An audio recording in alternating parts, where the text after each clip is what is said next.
My name is Dr. Reese. I'm here sitting with Trip Venturella, my co-author of this book, Our Shared Illusions, that was just published. And can be found at the Invisible Glitch Substack, where many of the materials have been introduced prior and which is updated on a weekly, bi-weekly, or monthly basis. And you find many interesting things there to deepen your vision of what we're about to talk. Now, today, I think we will try to focus on chapter 2 of the book. Mm-hmm. Chapter 2 deals with a phenomenon that we call the predictive processing framework. Sounds kind of forbidding, but I will explain it to you in a second. We believe that this framework can help us understand some phenomena that are deeply troubling and disturbing. For example, we all process information, including scientific information, differently. Many of us believe that climate change is real and may lead to catastrophic changes in our world. Others don't believe it. They believe it's a hoax. It's been cooked up by perhaps the Chinese or some other malevolent forces. There are conspiracy theories that suddenly allow us to explain the confusing events in the world from one single angle. And by believing in the conspiracy theory, we suddenly have a much deeper understanding than your neighbors or other people. How is this possible? How do we fall victim to conspiracy theory type thinking? One of the things that I find really interesting about what you're talking about, Dr. Reese, is that often conspiracy theories have this, like you said, this gravitational pull where even when people are confronted by disconfirming evidence, even when you put the chart in front of somebody that is unmistakable and 99% of scientists agree with it, even when they see these disasters like the massive hurricanes in North Carolina or the escalating wildfires in California, people who already discount climate change will, rather than change their minds, they will use that as evidence, the disconfirming evidence, as Mhm. evidence for their current worldview. And this happens across all sorts of conspiracy theories, and it happens with people in their everyday life. And so, one of the things that is so interesting about the predictive processing framework is that it explains why, when we are confronted with disconfirming evidence, we retrench back into the things that we already believe. But one of the things that I want to do for everybody listening right now is sort of set up, we're talking about these neuroscientific ideas that maybe have been addressed within the scientific literature, but certainly within the popular literature. I mean, there's only a few books written, ours among them. So I really want to ask you and start to dig into the question of what the predictive processing framework is. We have a certain way of thinking about how we experience the world. This way might not be accurate. And so I want to dig into that and start to answer this big question that we've set up at the beginning of this podcast. Right. So it starts with the idea that everything we perceive happens in the brain in some way. Mhm. And information has to get into the brain and be processed in order for us to think, to plan, and to act on the world in order to make sure that we survive and things are going okay for ourselves. So our intuitive understanding is that somehow images, for example, let's focus on the visual system, that Hmm. images hit the retina, cells are being stimulated in the retina, electric impulses go back to the visual cortex and the back of the head, and then are Hmm. progressively in finer and finer resolution processed in higher cortical areas. And then Hmm. somehow, in the end, it's like you're sitting in a movie, and the movie being played is reality, what you see. Hmm. That's kind of a intuitive, pretty common understanding of Yeah, how I we mean that's process. that's what I would say most people experience every day is you think, okay, this is me. I am watching what is happening in front of my eyes. Right. The data comes into my eyes, the light comes into my eyes, and then I experience what I see. And that sense of the world is it is the world. Like I am Yeah. seeing the We world through my believe eyes. we believe it's accurate. We Yeah, believe it's true, or as we say, veridical, that we right, actually see what is out there. right. And that's been the notion for hundreds and thousands of years. So Now, you're saying this is not correct. This is what the this predictive is not processing framework what is suggests. going on. Yeah, what is really going on is this. Electrical impulses come from our sensory surfaces, either the eyes or the ears, the skin, or those proprioceptive connections we have all over our joints and in our body. These impulses come in, but they are not representations of anything. Hmm. They are like firing patterns of neurons, like something like this. Sure, it's like Morse And code almost. yeah, it's Morse code. And coded in this is information. And the brain, having no direct access to the world, but being encased, thankfully, in a hard skull, it's dark in there and it's quiet in there, needs to use these firing patterns to infer what is going on in the world, to make causal connections between these different firing patterns so I can adjust my behavior and my planning to Hmm. what is really going out in the world. Now, as it turns out, the way the brains do this is they learn from experience. You know, the Hmm. baby is being born, it learns some very fundamental things. If I scream, mom will come and I will be fed, my diapers will be changed, it will be warm and cozy. It's kind of a prediction that the baby can make rather quickly because it's reinforced by parental behavior along the way. But it goes also for other things. If you have seen a picture or image, the brain cells remember it in some sense and develop a set of what we call priors, Hmm. prior information, kind of kernel of truth or kernel of information encoded in the brain. Now, if you think about how much information comes into the brain, it's like mega and petabytes of bits constantly in the eyes, the ears. How do we minimize this or maximize the information? Here's what we do. We use the prior information to compare with the incoming data stream, and we estimate how much of the incoming data is consistent with what I have known already in the past. Hmm. If everything agrees, there is no news, everything is fine. However, if the data stream contradicts my priors, the information that I thought I already had about the image in the world or the behavior of another person, then we have a problem. And that problem is acutely perceived. And in the brain, it's presented by an error signal. Hmm. And this error signal is the one that gets propagated from V1, from the visual cortex, all the way up to the, let's say, centers of consciousness. Okay, it's presented in higher areas, and then we try to somehow minimize the error signal. Hmm. There are a number of real life observations we can appeal to. For example, I don't know if you ever listened to these distorted audio files.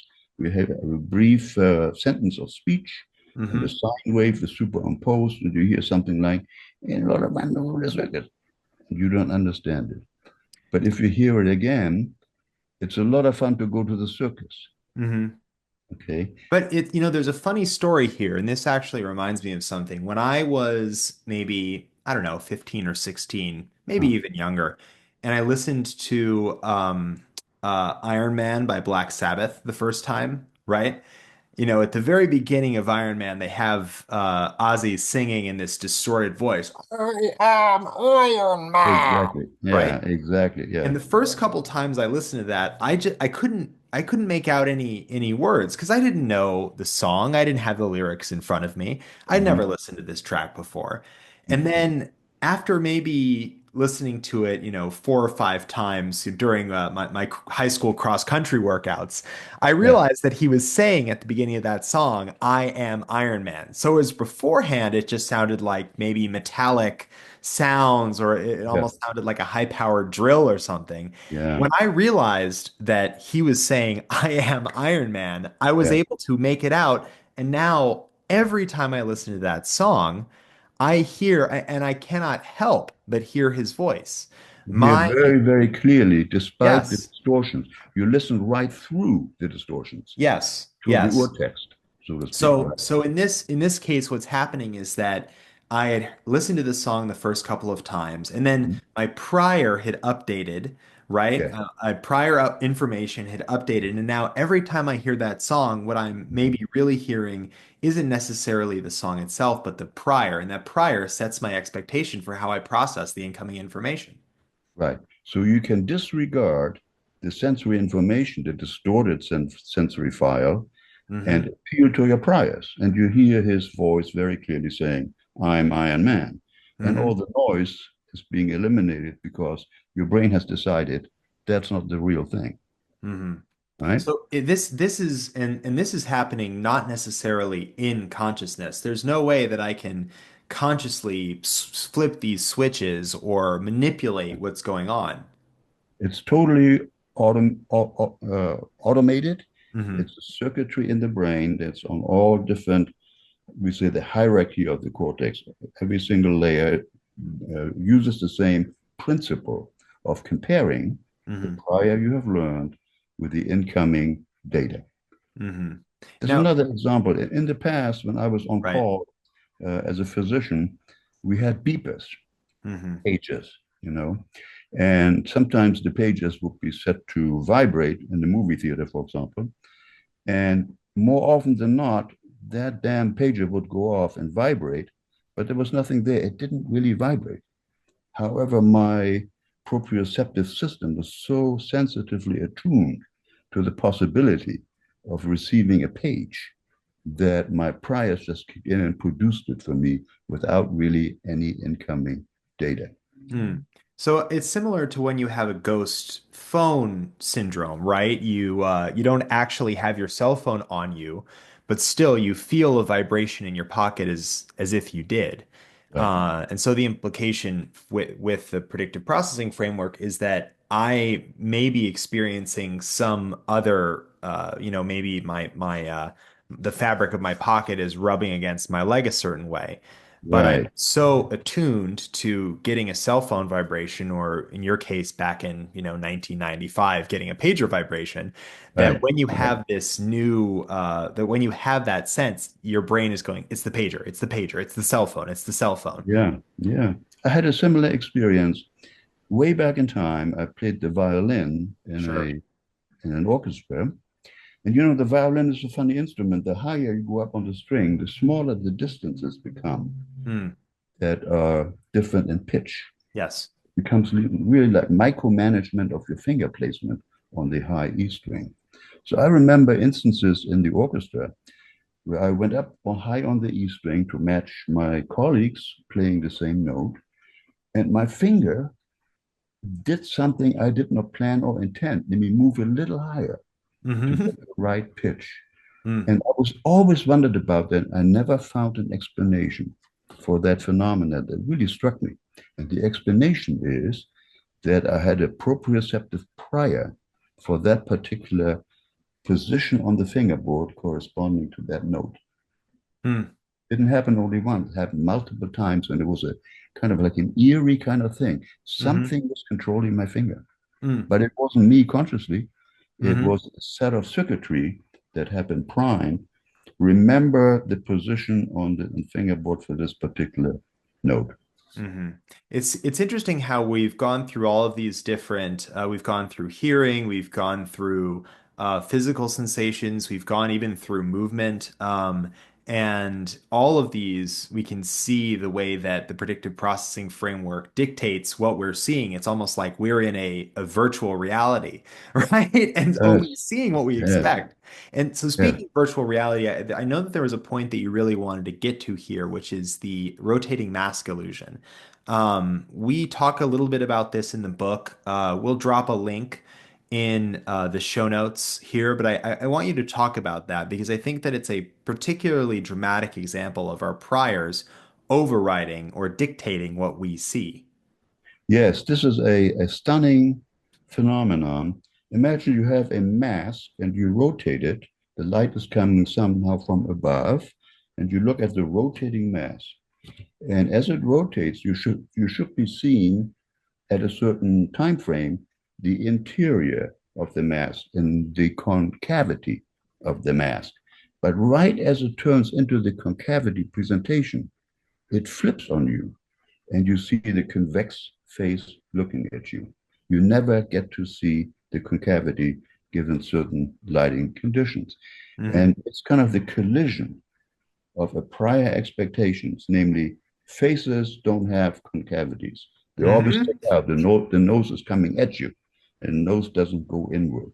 And you Hmm. have seen so many millions of faces, and faces are so important to you in terms of communicating with your loved ones, social interaction, and so on and so forth, that this prior has been inked into the brain like a microchip and it cannot be altered. Although you have knowledge, it should be different. And you wait for that instant where it shifts from the concavity from the convexity to the concavity. It just never happens. It's a Hmm. very eerie experience. Please go ahead and look at that video. It's quite striking. Yeah, oh, absolutely. The other thing that I want to address, which I think that this leads in very well towards, is the necessity of the predictive processing framework. Now, earlier you did make a point that the predictive processing framework helps us process the surfeit of information that we get every day from all of our sensory Right, perception. right, But the fact is that the way that we live our lives and just the way that we exist in the world as humans, to some degree, necessitates this. So I wonder if you could talk a little bit about the history and the necessity of predictive processing, because like you said, it's so important that we recognize faces, right? That is one of the things that we have to do as humans. And so right, I'd like, can you talk a little bit about the history and necessity, please? right. So the amount of data that hits your sensory surfaces is just absolutely overwhelming. No computer in the world can process all this stuff that's hitting you every single second. So you need a system that can parse the data. What is important? What is noise? So Hmm. the important stuff versus noisy stuff needs to be differentiated. And the best way to do this is by appealing to prior experience. What was important in the past? And the important things in the past are now your priors. So when information comes in and it agrees with the priors, there's nothing left to do. You're happy. You are not perturbed. You see what's in the world. If the information that's coming in does not correspond to the priors, you have a crisis. For example, the rotating mask illusion. You know, the expectation that you have on physical grounds is totally overwritten by your priors. So it's the management of bandwidth. Hmm. It's very important because you cannot possibly deal with all the sensory information. But another thing is important, namely the prediction of our own internal state. What Right. is in our gut? We have gut feelings, we get anxious, many emotions, as one theory says, are really representations of predictions about internal states. There is a interesting video by Andy Clark, who's one of the philosophers, who's an exponent of the predictive processing framework, who describes a case of a gentleman who was working at a construction site. Hmm. And he stepped onto a nail, which went all the way through the sole of his foot and came out at the top of his foot. And he experienced acute, tremendous pain. EMT was called. He was administered opiate pain medication, and eventually they were able to remove the shoe, and the nail had passed between two toes without causing any tissue damage. Wow. But the expectation, if you saw the picture of that nail going through that that boot, you would have been screaming in pain as well. So it's the Hmm. prediction of an internal state. You know what it feels like when you get stabbed by a nail. It's terrible, and so you make the prediction, and the prediction that you make is pain, and you feel it. Which means that it's not as though he is feeling fake pain. I mean, the brain is actually computing and creating these signals, Right, and you have a real sensation of pain. right. But despite the fact that that in this particular case, he didn't actually injure himself. He has no injury, There no was no puncture. injury, but he didn't know it. Yeah. He predicted pain, and furthermore, the pain was relieved by Hmm. opiate analgesics. Wow. So whatever the pain circuitry is that we normally use when we get stabbed by a nail was also produced in his brain by the power of prediction alone. Wow. Wow. So I want to go back to something that we talked about earlier, which is our initial idea that conspiracy theories can be extremely attractive and very difficult to dislodge. How does the predictive processing framework play into that? We talked a little bit about, the necessity within our sensory input, right, to have these priors. But let's move to epistemological questions, like we were Yeah, sort of introduced this. the issue of beliefs. Why Hmm. do we believe what we believe? And as it turns out, perception, action, and beliefs, all three, use the same predictive processing currency. Hmm. For example, the example of the violin and the E string that I outlined, right? Yeah. So there was a proprioceptive event happening in my mind, and I had to update my action in order to minimize the prediction error on my E string. Okay. Hmm. When you have a little kid, like a 5 or 6 year old, and you play ball, you throw him or her the ball, first it doesn't work out that well. But very rapidly, the child makes predictions about the trajectory of the ball, your your position in space, what your hand looks like, and catches the ball much more reliably. So that's how action is also implemented with the use of the prediction error minimization aspect of it. Now, all of this also applies to beliefs. Beliefs are kind of condensed forms of perception and some other ingredient. Hmm. And perceptions need to be analyzed in terms of how reliably do they represent the data that's coming in. So we assign, or the PPF, Predictive Processing Framework, assigns an estimate of the reliability. It's called precision weighting. And this is implemented in the brain by utilizing a system called the dopamine system. And those in the know already know that dopamine is also implicated in the formation of delusions and hallucinations and psychopathology, for example, schizophrenia. Hmm. Right. Schizophrenia is not just a diagnosis. Schizophrenic thinking is on a continuum throughout our society. And We are all, I want to point out something here. You were a schizophrenia researcher at a point in your career. So right. you have a little bit of expertise in this. We might even say. Yeah, a little bit. Yeah, when I grew up in psychiatry, it was all about dopamine. Right. Too much dopamine equals schizophrenia. And so that was kind of an attractive theory. It was supported by the notion that antipsychotic drugs, all without exception, block the dopamine receptor. The more blockade there was, the better the patient was in terms of reduction of symptoms. Hmm. But there was a residue. There was a cognitive impairment in schizophrenia. There's an emotional impairment. there is a volitional impairment. All these things are not really accounted for by dopamine alone. Hmm. And so there is a whole different structure underlying this that may have to do with the predictive processing framework, because patients with psychosis experience salience, what is important to me, in a different way. They may apply different precision weighting estimates to the data compared to what we do in general life. Now, data, of course, comes in various forms. And many of us now get data from social media and from the drum machine of fake news, and we get flooded in our neurons with a picture of the world that is contaminated by just bad data. However, Hmm. our brain is compelled to use data, even bad data, to form priors. And that Hmm. is a tremendous danger of epistemic pollution of our noosphere of our social media Right. culture that we are in right now.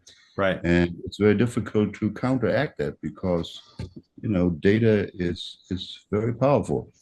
And once the priors have been laid down, it's extremely painful to get a prior out. It's major surgery to Right. change a prior. Let me give an Well, example from the life of Albert Einstein.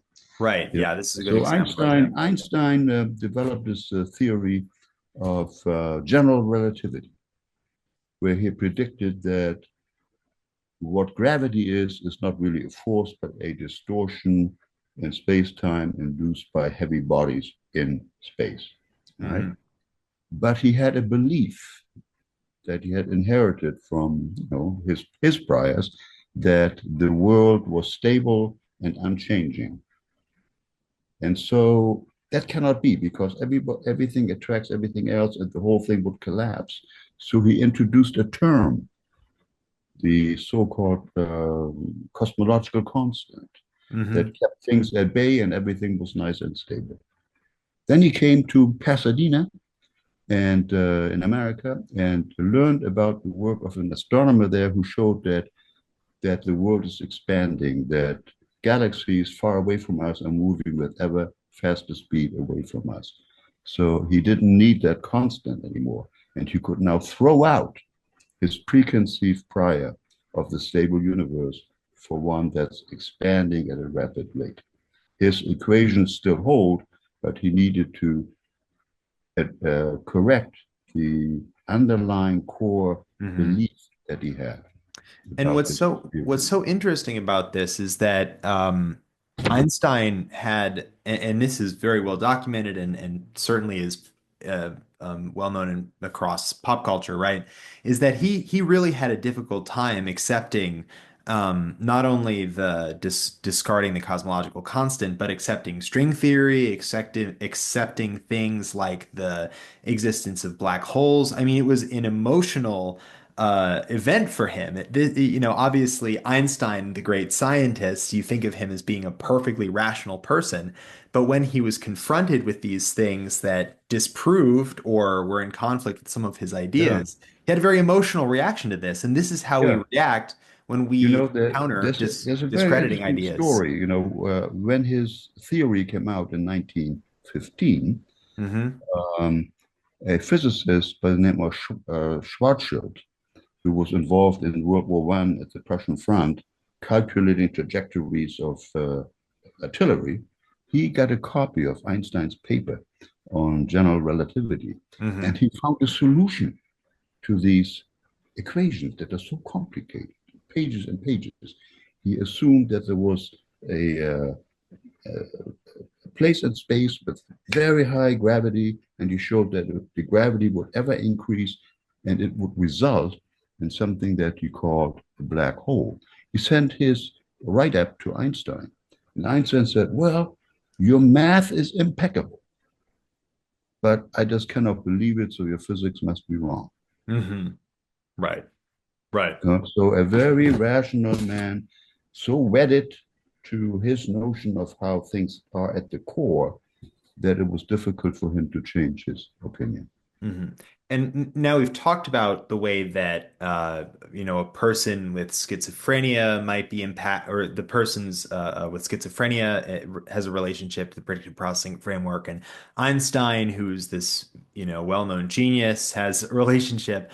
But something that you mentioned earlier is that there's a sort of spectrum of schizophrenia, or a spectrum of salience processing that happens within our society. And so today we are facing, like you said, a noosphere or an epistemic environment where you have vaccine conspiracy theories, and you have conspiracy theories about global warming.